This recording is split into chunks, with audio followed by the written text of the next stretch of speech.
Okay, hello and welcome to True North News Live. Today we have a bit of a special interview with Caleb Voskamp, a friend of mine, and a local organizer of the PPC, I guess would be a fair Yeah, way. we're getting the ball rolling here. Just getting the EDAs formed, and yeah, we're looking to what the next year has in organization-wise for the PPC. Yeah, so the PPC has been a huge topic in Canadian politics recently.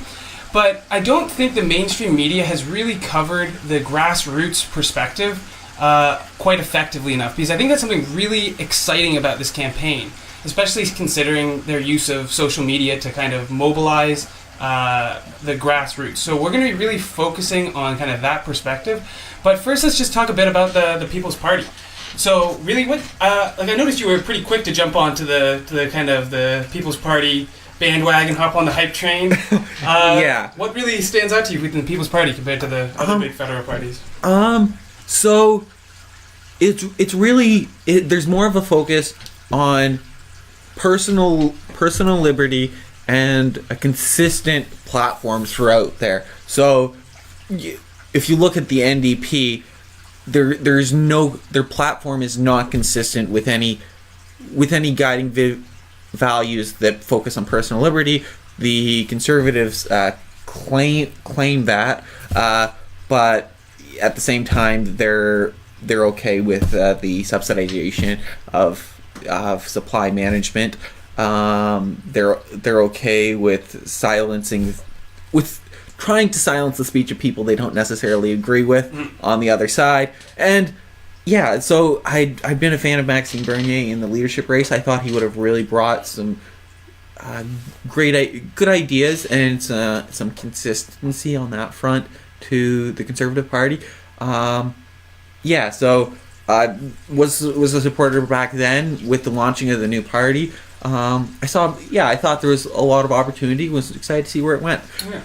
And then, would you have considered yourself a supporter of the CPC before the schism at the end of the summer, or would you have been more, libertarian ideologically speaking, or? For my personal views, I probably would have considered myself a little bit. I would have considered myself a conservative libertarian. There's a great video by Jordan Peterson, 12 Principles for Modern Conservatism, I believe. Is the name. I might be off with a word or two there, but you get the idea. I'd been a lot more libertarian leaning before that point, and listening to that lecture, I became a lot more understanding, and it probably swung me a little bit more towards the conservative viewpoint. So I probably in the next federal election before the PPC got rolling, I probably would have been voting for the lesser of two, or I guess lesser of three evils in that election. I probably would have voted for my local conservative MP. But it wasn't particularly hard for you to No. Andrew Scheer and the CPC. No. And what would you say that is? Like, do you agree with the scathing comments we've heard from Maxime Bernier? Like, do you think? Yeah, I do. Especially when we saw how the NAFTA negotiations were continuing on. Andrew Scheer had made so many comments about how we can do better in our NAFTA negotiation, and yet after every interaction at the negotiation table, he would tweet out saying, "I completely support what the XYZ, the Liberal Party, has done." Like, he wouldn't, if he had been in power, he would have negotiated the deal no different. You can't have two options that are slightly different flavors of the same thing. Kind of so the faux opposition. I would do better, but I won't tell you how. Okay. And then if you were in power, and then everything they're doing, I'm going to say, yeah, I stand with him on that. Like, no. But I would have got a better deal. Like, he would have conceded more if I said that to him. Yeah. Bit ridiculous. So what really stands out for you in the PPC platform? For those of our viewers that don't follow as much, like, what's the real core? For you as a voter. For me as a voter, for how things are being organized in social media, or both? Well, we'll jump into the social media side later. Let's kind of focus a bit more on the policy side. Okay. So what really stands out to me? Is the willingness to confront some of the bigger issues. So supply management is one that he has been confronting consistently for a very long time. And some people... Funny how that just became such a massive issue. I remember during the leadership race, it was like, why does this guy care so much about milk? And then a year later, it's like, if only Justin Trudeau would not so focus on milk. It's been a thing in the background for quite a while. Like, if we look at our trade deal with Europe, if we look at the TPP, TPP, and now NAFTA, and you can see how much. I was just reading the CBC, and they were crying. There was a lot of pushback that in the New Deal there was opening up of the market for competition. So it's not like we automatically gave away this portion of the market. Yeah. It just opened up for competition of about 3.6 to 3.8, depending on how you run the numbers of the market. And like any other market, 3.6, like in the like in your smartphone market, 3.6% of the market being competed on. That's not like there's 20, 30, 40% of the market that's being very, very aggressively competed for. So that makes, anyways, bunny trail. But yeah, so there's also capital gains taxes. His focus on that. I think some of the... He wants to eliminate capital gains tax. He wants to eliminate capital gains tax. From a policy perspective, that might be a bit aggressive. There might have to be some incrementalism in that, whatever. Especially on the higher end of things. Yeah, especially on the higher end of things.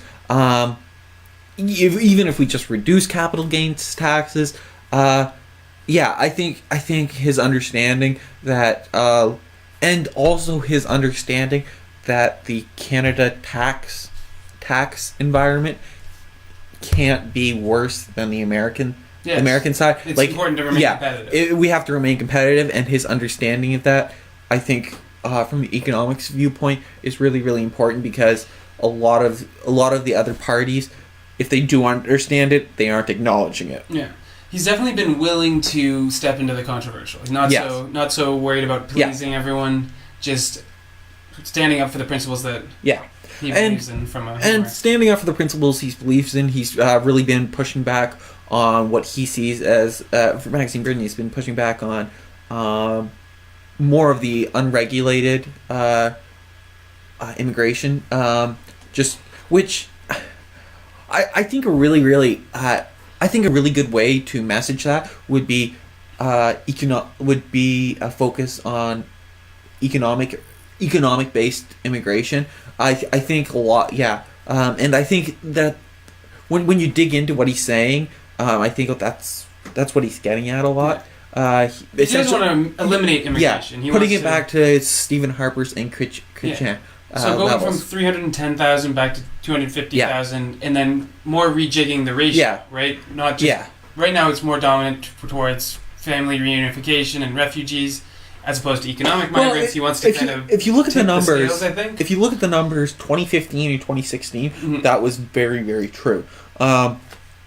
Excuse me. If you look at the 2017 numbers, it's come back. Like, the ratios are starting to look more like what the historical ratios were. Not exactly sure. What's the name of that road? Roxham Road. I'm not sure exactly how Roxham Road plays into that, but and what the 2018 numbers are looking like. And another thing that would be interesting, especially with how the world policy is changing, is I know that Max, the People's Party, and Max are open to CANZUK, which would not come under the 250,000, which there is a shared heritage there. And then CANZUK, for people who don't know, is an agreement between Canada, New Zealand, and the UK, so Commonwealth countries to kind of... And Australia. Australia is in there too. They have that shared Commonwealth heritage, very, very similar demographic makeup. Just that... Yes, that not counting towards the 250,000, but you can have that shared... You can have people going in between to work. Free mobility of both economic goods and for people, and which can create a lot more innovation and a lot of more economic activity. Which I think I don't know why not all four parties now aren't pushing for that, because it's a little bit of a no-brainer in that one. I'm really glad to see that Max's party is open to that happening. It does seem like there's a bit of homogeneity between the three kind of more establishment parties right now. Of course, the Greens are always kind of out there doing their own thing. But even between the NDP and the Liberals, they're kind of struggling. And now the Conservatives are jumping over there too. It's very in the last federal election. It was bizarre because you saw an NDP that fiscally was more right than the Liberals. Yeah, I think they really tried to jump towards the center to kind of capitalize because they wanted to be a more big tent party. Yeah, and they thought they maybe be successful. I don't think it went well for them. No, but Justin Trudeau slid to the left, and then he cleaned up, and the NDP tanked in the polls. We're gonna do MC Hammers 3 steps right now. One thing I find really interesting is the whole the real populist aspect of his platform. Yeah, and it's easy to jump on the kind of right-wing populist bandwagon that's really been going on around the world. But it's another thing to deliver on it. And I think he's done a pretty effective job at firing up the kind of the grassroots and stuff and getting people engaged. And I think that's a really powerful thing because it's really easy for the CBC to come out and say, well, your average man isn't that smart, so we got to trust the elites. Or the people who are running and crunching the numbers at the top. They'll handle things all very well. And I'm not gonna say the populist masses are brilliant and will lead us through and everything's going to be utopia if we just were everything was populist. But I think the flip side is we have to go back to Friedrich Hayek and the road to serfdom. The central planners aren't that brilliant either. Yeah. Like, so we can't just say that Trudeau or Scheer or the cabinet with a more centralized government is necessarily going to get us to where we need to be. And I think that's actually that's one crucial aspect of the People's Party that is very often overlooked. So when you the handing of responsibilities back to the provinces where they should be, like for this free speech in universities, I believe it was Andrew Scheer said that if universities weren't on board for free speech, their funding should get cut. But education is a provincial jurisdiction. That's a provincial jurisdiction. So yes, it sounds very nice. Yes, we'll cut the funding to universities who aren't on board with free speech each. But that's actually more of a centralization of government, and it's infringing on the rights of the provinces. So I was so impressed when Maxime Bernier said, "Well, no, that's a provincial jurisdiction. Like the federal government shouldn't be doing that." And I think that's part of the populist move.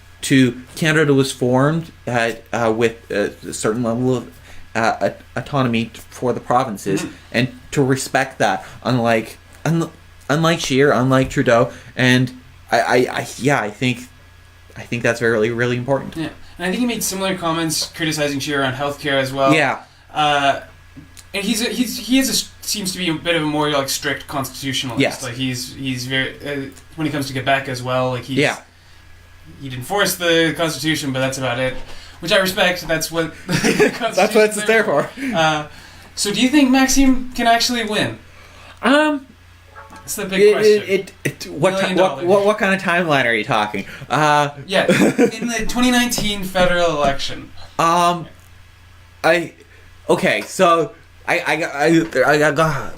think in the current environment we all need to be humble. Like if you had rolled it back to let's say 2015, there would be a vast majority of people who would say, and I know a lot of people would react as if it's a dirty word, Donald Trump was going to win the 2016 election. I'm just using that. I'm not comparing Max with Donald Trump at all. I'm just saying it as an example of he had a 0% chance. Anything can happen. And I think I was in Malcolm Gladwell's book Outliers, which there's parts I agree with, parts I disagree with. He does make a very, very persuasive case for if you're fighting David and Goliath and you fight via conventional methods, Goliath nearly always wins. Like it's no, game over. Yeah. However, if David is willing to fight via unconventional methods, your odds swing far enough that David actually has a bit of an advantage. And I think going back, we'll get into this later, the social media aspect. Yeah. I think Maxime Bernier isn't going to play conventional. He already isn't. Yeah, he already isn't, and he's not going to. So I think a combination of the world we're in now, where anything can happen to an extent, and he's not going to play the conventional game. So anything can happen. However, everyone likes the underdog. Yeah, everyone likes the underdog. I would, and if 2019 comes along and proves me wrong, I will be most happy. Happy to eat crow on this one. My guess would be, I would be very happy on after election day if the PPC has at least seats in every province. So we demonstrate that this isn't just a one at least 10 seats. Well, I would hope for 5 seats at least in every province. That would be big for them. Yeah, that would be really big. Every province, and then a seat or two in the less dense population territories. Then how is none of it one? None of it's one. Yes. Yeah. So I don't. One riding. I don't think none of it will be. It'll be definitely hard for them to organize up there. Yeah. If for the regular provinces, if you could see 5 seats per province, I think that would be a very good aim to have. And if it comes down to the wire, and the polls are saying that it's neck and neck, Trudeau. Oh, I will be. Will you vote strategically, or is it PPC all the way? Oh, but it's a good question. If it looks like Maxime has no chance. I'll be voting for Max. Even if it looks like Max has no chance, I think it looks like a lot of people are talking that way. At least as I've seen, kind of on social media. And again, you fall into echo chambers and bubbles, so you have to be wary about that stuff. But I've seen a lot of people with the kind of sentiment that they're tired with strategic voting, and they're excited to vote for someone that they actually support. And you have to relate with that? Yeah, I do relate with that, and I think there is something to be said for voting your convictions. And it is a weird version of a large scale game theory. Like if everyone says, "Well, gotta vote strategically," mm-hmm. then you can never get change. Yeah. And we look at in New Brunswick, and we saw a party that's 8 years old. Yeah. The People's Alliance. Yeah, People's Alliance, and they're 3 seats. Yeah, 3 seats away from being a majority. No, the PC government. The People's Alliance. Sorry, People Alliance got their 3 seats, but they are the ones that with coalition make up the majority. Yeah, correct. They have the balance of power. Yeah, they have the balance of power. My bad. And then we saw in Quebec. But that could similarly be a position that Maxime finds himself in, right? And that gives you a lot of power within the legislation, because especially if it was like a conservative government with Maxime holding the power, that would be a very interesting dynamic. You could see Scheer and Bernier competing with each other. I don't know how likely that is, but and I think if you vote your conscience, your vote. Even if it's a very even if your candidate doesn't win, if it's a very small percentage. So once you get to, I forget the level. It's like 5% or something like that. The party gets federal funding. Yes. Which means it can do better in future elections. Which your vote for one of the 3 established parties has no real. Yeah. It has no real bearing on whether that'll happen or not. And okay, let's say worst case scenario happens. Maxime Bernier, he's polling at 14, 16, whatever percent now. 16 to 17%. Yeah, something like that. Let's say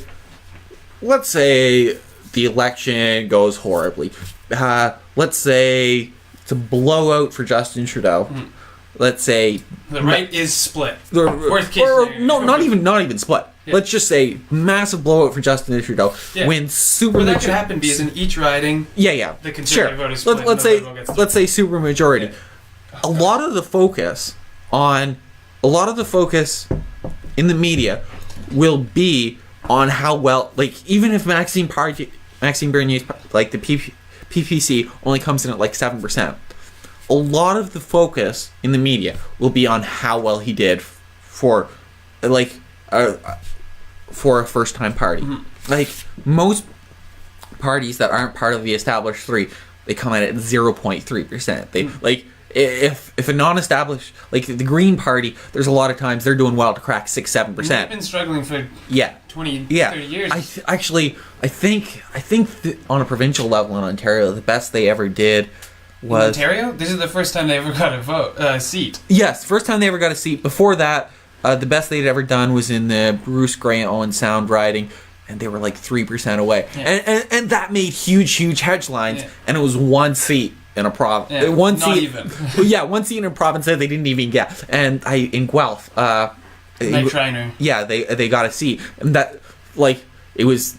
The headlines were essentially blow it for Doug Ford, Kathleen Wynne loses a ton of seats, NDP get their seats, and the Green Party, like a huge slice of the media pie went to the Green Party for winning one seat. And I think that's been similar with other small parties that have been having success lately. Yeah. So do you think Maxime's party will, like, do you think there's a real future here, or do you think we'll see similar with what we saw with the Reform Party and the Canadian Alliance? Do you think the right wing will come together within the next, 3-4 elections? Or do you think this is like a more permanent schism within the party? I would say it doesn't matter. Yeah. Too far in the future. Well, not exactly that. So some of the people I respect most, just as people for their view on Canadian politics and the world. One of the interesting points they have made is when you dig down into the financial numbers, the most conservative prime minister from a financial perspective Canada's ever had was a Liberal. Yeah, it was Chrétien and Paul, and to an extension Paul Martin. And I have to say, from a financial perspective, if either of them came back with the exact policy from then and ran, that other than Maxime Bernier, they would be far and away the most conservative financially or fiscally. And part of that, a lot of people say, well, rah liberals. No. It was because, and a lot of people say, well, if the Conservatives and the Reform Party hadn't been splitting the vote. No. It was because the Reform Party was dragging the window over what was acceptable and pushing for that fiscal conservatism. Mm-hmm. So let's say hypothetically, they moved the whole discussion. Yeah, they moved the whole discussion to the right. And so if Maxime Bernier's party down the road, does merge with some other party, I don't think that'll be the case. But let's say it does. Let's say they don't win seats. They will drag the discussion to a place where there will be a focus on fiscal conservatism, where there will be a focus on personal liberties, where there will be a focus on the rights of provinces and what the Constitution, what the Canadian Constitution should be. There will be that focus on that, and so that will change the whole policy. That will change the whole discussion of what politics in Canada are. Yeah. So, in that sense, mission accomplished. Yeah, I've been saying that a similar thing for a couple times on this show. Even if Maxime Bernier is totally unsuccessful from an electoral point of view, if he forces the Conservatives to be Conservatives again, that's a pretty good success for one man. Well, okay. Especially because he couldn't do it from within the party. And he's going to get support in Quebec. He's going to get support in the Maritimes. That's not clear, though. He didn't even do well in the leadership race in Quebec. Scheer did better. And he's proposing to cut equalization. Dairy farmers. And he's proposing to get rid of supply management. Yeah. Two policies that Quebec is... True. Like the most dependent on. I'm not sure how well he'll do in Quebec. Okay, but let's say... But they love the immigration thing. And they like that he's French. So let's say hypothetically. And he appeals to that nationalist base that we saw was important in the CAQ's victory. Let's say he only appeals to 20. Let's say he only appeals to 12, 15, 20% of Quebec. Mm. That's still enough that all the wonks that are looking at the polls go, maybe we need to change our policy a little bit so that we don't face a threat among those whatever percentage of the party. So you're dragging the discussion. So even if it's a small percentage, even if it's 7, 10, 12, 15, 20%, it'll still drag it. So I think my gut is that Maxime Bernier will do better than a lot of people think in Quebec. Yeah. I think he'll do a lot better than a lot of people expected in a lot of places, but I think it's particularly in Quebec.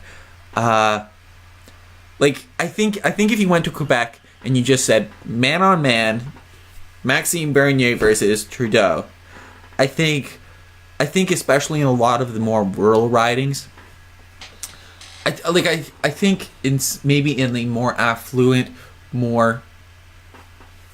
If you want to go the opposite, if you want to go the opposite of populism, if you want to go high culture people, a lot of them are going to go sure Trudeau. The opposite of that, if you go to the populist base within Quebec, the ones that care about the identity of Quebec, the heritage, all that, I think a lot of them are eating up what Maxime Bernier is saying, that Roxham Road, I don't care where you are on the policy. If you can walk across a road and you can get to the front of the line, that's completely wrong. Like, I don't care how you feel on immigration or how you feel about refugees. It should always be that the legal method is easier. Yeah. Like, you can't encourage people for breaking the law. Yeah, it should be if you do something, if you do it illegally and you do it outside the system, you go to the back of the line. Yeah, you get punished. Yeah, it's your best solution should not be to break the system or break the law, or which currently it isn't. Yeah, currently it is. So yeah, I do think we will see more of that becoming an issue towards the election, which is why I think making predictions about how the political lay of the land looks now isn't really useful about making predictions 10, 11, 12 months out. Yeah, exactly. So much will change. Right? Yeah.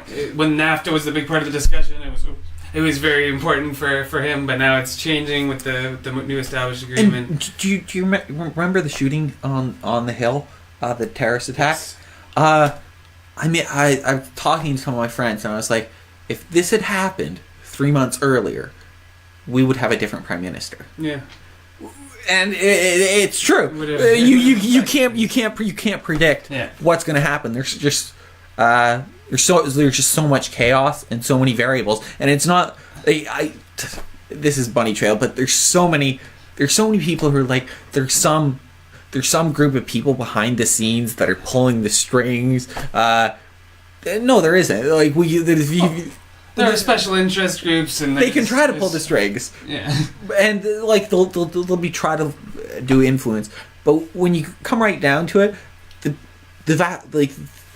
populace, the people have the power, and if everybody shows up on election day and votes, that's like they can be influenced in different ways, but the power goes back to the people. Yeah. And I on some of the more liberal circles in the United States, I've seen I like the boogeyman is the Koch brothers. Yeah. And I'm like, no, you're completely missing it. If you would address the concerns of the people, you could actually start to understand the problem. But if you just focus on, well, the Koch brothers are funding some think tanks we don't like, you're not going to get anywhere. But don't you watch the CBC? Maxime Bernier is just a Koch brother puppet. Everyone knows this.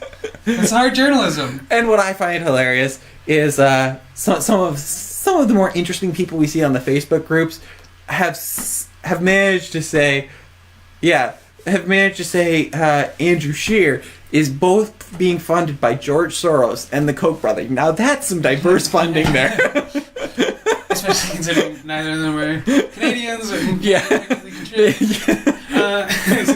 election laws and stuff like that. Yeah. But the Facebook group is a great way to kind of tangent into the next part of our discussion, which is the grassroots. And I think something that, like, the most interesting part is the new age kind of form in which the People's Party has been attempting to organize the grassroots, which is mainly through Facebook, but also through Twitter. And I've been watching it closely. I was when they launched the People's Network. I was quickly a part of it, and had my nose in there. How do you feel about this? It's brilliant. It is absolutely brilliant. And as you said, sorry, let's preface this. What have you been doing for the People's Party of Canada so far? It's just so... Okay, so, yeah, I was one of the first... One of the early members of the People's Network for the Ontario page. It had been a little bit... It was, as I think a lot of people are aware, the page was a little bit of a Wild West in the first couple days. So I reached out to some of the people that were working on that, and I was like, these are some of the bad actors that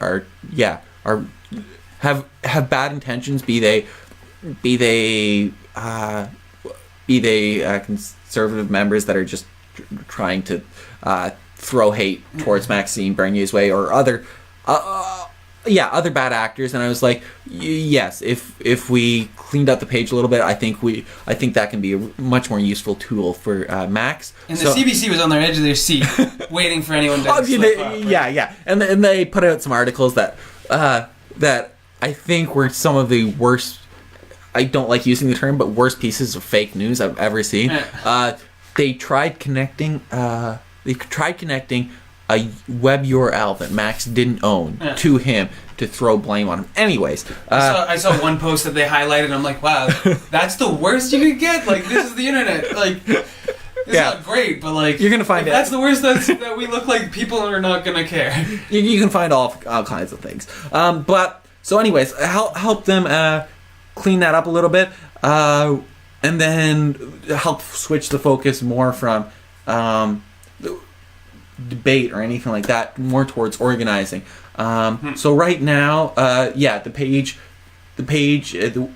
founders of the People's Network for Ontario and across Canada, I help moderate a bunch of those pages. It's really focusing on forming groups and how do we start forming those district associations to help win the next election, bringing people together, and then creating those even smaller riding Facebook pages, getting people to network together. And it's absolutely brilliant. It's motivating people in a way, and it's bringing visibility to the party and to a way that politics has never been done before. One of the organizers in London, Ontario, he'll also be organizing out in Perth County. But Travis Morris, this would have probably been like 7 years ago.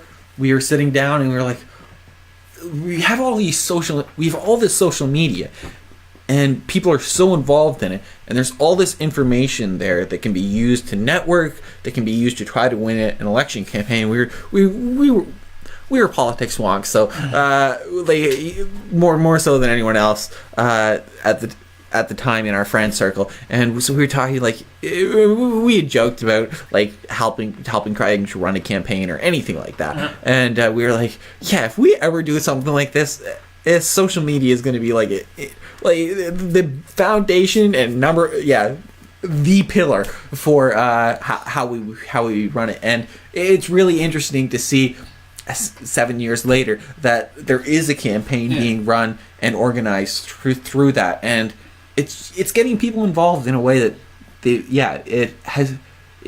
it's no longer that you have to know a person to know a person to know a person to try to be able to help. Now it's join a Facebook page and find the people in your riding, and you can get that ball rolling yourself. So one of the central tasks of the People's Party of Canada right now is to establish those EDAs, or electoral district associations. I think we have to do there has to be 30 made, roughly about 30 a week, every week between now and New Year's. Exactly. It's 338 to be established before the next election, but we need to have the goal is January 1st. January 1st, 338 EDAs. It is nuts. And to establish an EDA, they very well might get there. If you look on the Facebook page, it's not much behind the scenes. Like it's all happening live time. Yeah. There's no closed doors. It's no having drinks and whispering. It's all happening live. And the pictures from the meetups are getting tweeted out. Yeah. They're showing up in the Facebook groups. I think we're in the Waterloo riding. I think our official papers will be submitted on the 20th of this month. So what the party has to do is, for those who don't know, is there's specific rules to be able to set up an EDA and to set up to nominate a candidate. So we need to within the Constitution of the People's Party of Canada, there are those rules, and then so those rules have to be followed, and then the rules within for Elections Canada. There's the base rules that for Election Canada, and then there's a larger set of rules that have to be followed for the party itself. And then you've taken an active role not only in your riding, which is Waterloo, just like mine, but you've also seemed to have taken an important role almost from a larger kind of regional perspective. Yes. In the kind of Tri-City area. Yes. So working alongside Marcus Admirovich, trying to find those people that can, so in the Kitchener Centre, Kitchener-Hespeler, Cambridge, Kitchener-Conestoga, yes, all the way out to Perth-Wellington. Just trying to bring those people and get the right people in the right room who are passionate about this and who will find people in their local area to fill out the board and members that are needed. I have been brought on a Southwestern Ontario region manager. I do know there, and I have been able to make some of the connections.